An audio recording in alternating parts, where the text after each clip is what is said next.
47 जो ज़मीन पर गिराए हैं बम, और फतेह 1 या फतेह 2 जो है वो उनके डोम को बाईपास करके आया है। और रिटर स्कॉट जैसे लोग कह रहे हैं कि हज़ारों लोग ईरान में कैपेबिलिटी है कि तल अवीव में उनको मार सकता है। तो क्या ये किस कीमत पे जंग करेगा नेतन्याहू अपनी गवर्नमेंट बचाने के लिए? ये कैन ही ये इस लॉस को वो भी समझे बेयर कर सकता है?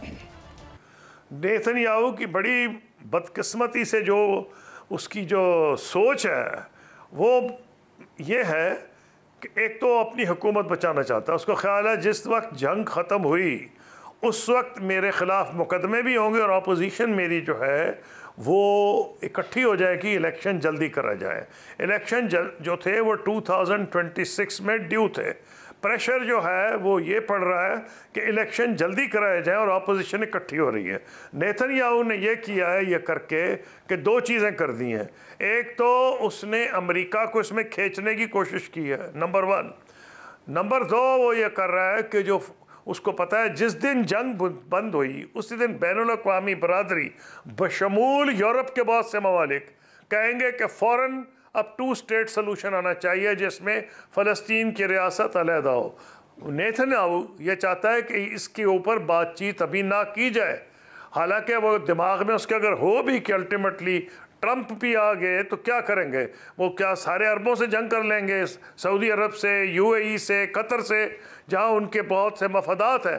तो मेरा कहना यह है कि नेतन्याहू की ये गेम है कि इसको मसले को ही ख़त्म कर दे। इस जो अंडर डिस्कशन आएगा अगर आज जंग बंद हुई लेकिन सर तो कल शुरू हो जाएगी। देखा जा रहा है कि नेतन्याहू जो है वो इसको सिर्फ सियासी नहीं नजरियाती भी इस मामले को ले रहा है, क्योंकि ग्रेटर इसराइल का जो मंसूबा है वो उसकी तकमील होने जा रही है। उस तरफ जो है वो इसराइल चल पड़ा है, जो कि नील से लेकर फरात तक या फरात से नील तक, करबला से लेकर सऊदी अरब तक, ये सारे नक्शे सामने आ रहे हैं। तो क्या नहीं नक्शे चाहे ये तो कोई जो है वो पागल आज के दौर में सोचेगा? नहीं, ये मैं नहीं कह रहा। मैं ये कह रहा हूँ कि इसराइल, आप उससे कोई ज़्यादा नतीजा निकाल रहे हैं। मैंने ये कहा है कि इसराइल की जो गेम है, जो नेतन्याहू की गेम है, वो ये है कि अगर आज जंग बंद हो जाती है तो फिर एकदम बैनुल अक़वामी बरादरी कहेगी कि 2 स्टेट सोल्यूशन लाओ। अब उसने चालाकी ये की है कि ये जंग को बढ़ा के 2 स्टेट सोल्यूशन भी दूर कर दिया है और अब वो शायद इलेक्शन भी जल्दी ना कराए इसराइल में। अभी मुझे नहीं नज़र आ रहा कि कोई पागल होगा कि ये खुदा ना खास्ता ईरान पे एटमी हमला कर दे। ये तो मैं तस्वुर नहीं कर रहा, ये तो मतलब मेरे पास अल्फाज नहीं। सूरी साहब, मैं एक खबर देना चाहता हूँ आपको जो रिसेंटली अभी आई है, शायद आपने ना देखी हो।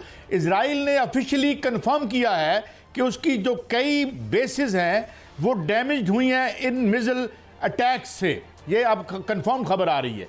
तो क्या इसका ये इफेक्टिविटी है? और ये जो कहा जा रहा है कि अगर वो ऑल आउट अटैक करता है तो Iran is capable of destroying all it's basis, कि वापस उसके जहाज उतर ही ना सकें, ये है कोई ऐसी बात या कहानी है? नहीं, इससे ज्यादा खतरनाक है जहाज उसके उतर जाएंगे, इसको छोड़ें।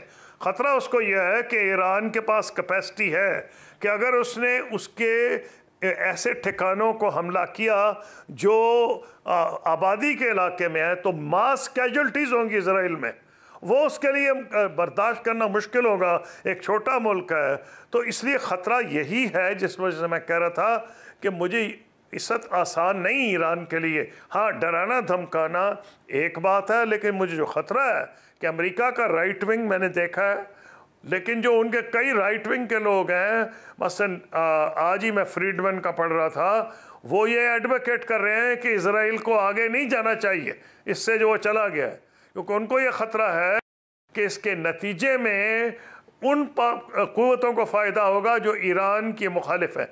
आज जो आपको जंग नज़र आ रही है ना, बड़ा आसान होता है अपनी फ़ौजें भेज देना। इसराइल ने लबनान में कई मरतबा फ़ौजें भेजी हैं, पहली बार 1976 भेजी हैं, 82 में भेजी हैं, फिर उन्होंने जब भेजी हैं, फ़ौज भेजना आसान है, इराक़ ने भी फ़ौज भेज दी थी, अमेरिका ने, निकालना बड़ा मुश्किल होता और बड़ी कैजुअल्टीज़ हुई थी जब इसराइल ने अपनी फ़ौजें वापस की हैं। इसलिए अमेरिका ये कोशिश करेगा दरपर्दा, लेकिन अमेरिका को भी ये तकलीफ़ हो रही है क्योंकि जो हार्ड लाइन सपोर्टर्स हैं इसराइल के, वो अमेरिका प्रेशर डाल रहे हैं। आपके लिए मौका अच्छा है कि आप इसराइल का तिया पाचा करें तेहरान के न्यूक्लियर प्रोग्राम का। एक और मैं बहुत अहम बात आपसे, कुछ दिन पहले पुतिन ने एक स्टेटमेंट दी थी कि शी विल यानी Russia will arm the proxies, Iran proxies to the teeth, वो उसको जो यूक्रेन के पस मंजर में कह रहा था।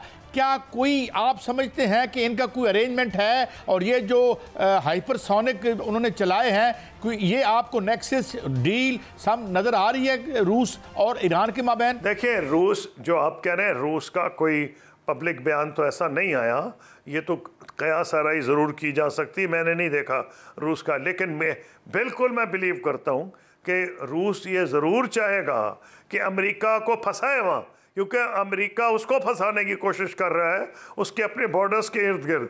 बिल्कुल ये पॉसिबल है। जहाँ तक हाइपरसोनिक मिसाइल है, वो हाइपरसोनिक मिसाइल्स ही इनके कुछ मेरा ख्याल है वहाँ पहुँचे। उसकी वजह यह है उसकी स्पीड है 5 times the speed of sound, और उसके लिए इन्होंने रिवर्स इंजीनियरिंग काफ़ी की है, और उसके लिए लाइट फ्रेम्स बनाए हैं अपनी मिसाइल्स के।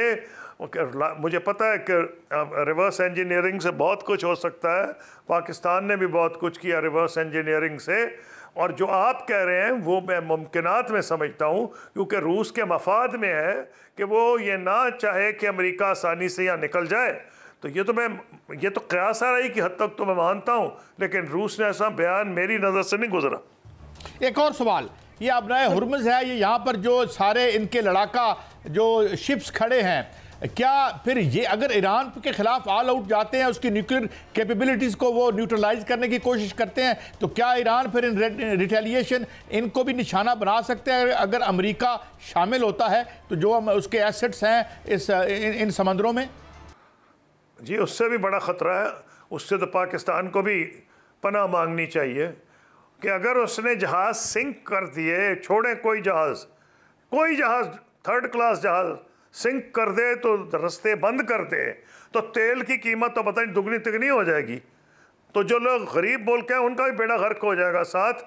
शुरू तो अमेरिका और इजराइल की गेम है, लेकिन अगर ईरान को कॉर्नर किया गया तो फिर एक किस्म की वार्निंग हो उन मुल्कों को वो देगा जो इस वक्त अमेरिका के साथ सीक्रेटली हैं या ओपनली नहीं है। वो ये बताएगा कि मैं तो इकॉनमी सारे ख़त्े की मैं तबाह कर सकता हूँ, और वो इकॉनमी ख़त का ये है कि वो जहाज़ सिंक कर दे। मैं को मिलिट्री जहाज़ नहीं करा कि अमेरिका का एयरक्राफ्ट कैरियर सिंक कर दे, वो कैपेसिटी उनके पास नहीं है, लेकिन ये कैपेसिटी तो ज़रूर है कि कुछ खड़े हुए जहाज़ अभी सिंक तक कर जो दे। नज़र आ रहा है वो तो ये है कि इजराइल ने जो कुछ चाहा उसने किया, जिसको चाहा कत्ल किया, जहां चाहा हमला किया। मुस्लिम वर्ल्ड को क्या करना चाहिए? मुस्लिम वर्ल्ड खामोश नज़र आ रही है सर। देखें, जब हम मुस्लिम वर्ल्ड का जिक्र करते हैं कोई नई बात नहीं है। मैंने तो कई OIC की कॉन्फ्रेंसेस अटेंड की हैं। मुस्लिम वर्ल्ड कोई एक नहीं है, आपस में डिवाइडेड है, और डिवीजन्स हैं इंटरेस्ट के हिसाब से। अब आजकल इकोनॉमिक इंटरेस्ट है हिंदुस्तान के, मसलन सऊदी अरब, UAE और बहुत से मुस्लिम ममालिक के साथ बहुत अच्छे ताल्लुकात हैं। लोग अपने इकोनॉमिक इंटरेस्ट देखते हैं, कोई सिक्योरिटी इंटरेस्ट देख रहा होता है। और आप देखिए कि जो जहाँ तक इस मुस्लिम वर्ल्ड में एक और कॉन्ट्रडिक्शन है शिया सुन्नी की, और इतनी शायद आवाम में नहीं जितनी रास्ते इसको यूज़ कर रही हैं। तो अगर मुख्तलिफ़ किस्म के जो डिविजन्स हैं उसकी वजह से, ये मैं अब ज़्यादा नहीं कहना चाह रहा क्योंकि मेरी बातों का कुछ नतीजा निकल सकता है, मैं नहीं इससे ज़्यादा कहना चाहता। एक काफ़ी डिविजन्स हैं इस मुस्लिम वर्ल्ड में जिसका पूरा फ़ायदा इजराइल उठा रहा है। कोई मुस्लिम वर्ल्ड एक एंटिटी नहीं है, तो आपस में बड़ी ज़्यादा डिविजन्स हैं। कसूरी साहब, आपने मैशत की तरफ इशारा किया, पहले ही पूरा दुनिया एक इकोनॉमिक विंटर में एंटर हो चुकी है। In case this war escalates, तो आप समझते हैं कि क्या हम 1930 वाले बहरान में वापस जा सकते हैं अगर इन्होंने रेस्ट्रेन शो ना की? जी हाँ, मैं समझता हूँ कि बहुत बड़ा ख़तरा है। अगर उन्होंने जहाज़ सिंक कर दिए, स्ट्रेट ऑफ हरमूज़ बंद कर दिया, या बहुत मुश्किल बना दी नकलो हरकत, क्योंकि एक तरफ तो बैठा हुआ है सदर्न पोर्ट के ऊपर ये हूती बैठे हैं यमन के अंदर, ऊपर से ईरान की जहाज़ वो मिसाइल्स हैं जो कि जहाज़ों को निशाना बना सकती हैं। और चाहे, और मैंने घड़ी घड़ी कह रहा हूँ, मैं अमेरिकन मिलिट्री जहाज़ों की नहीं बात कर रहा, क्योंकि उनके पास तो बड़ी कैपेसिटी है अपने को डिफेंड करने की और अटैकर को तबाह करने की। मैं बात कर रहा हूँ कोई जहाज़ सिंक कर दे,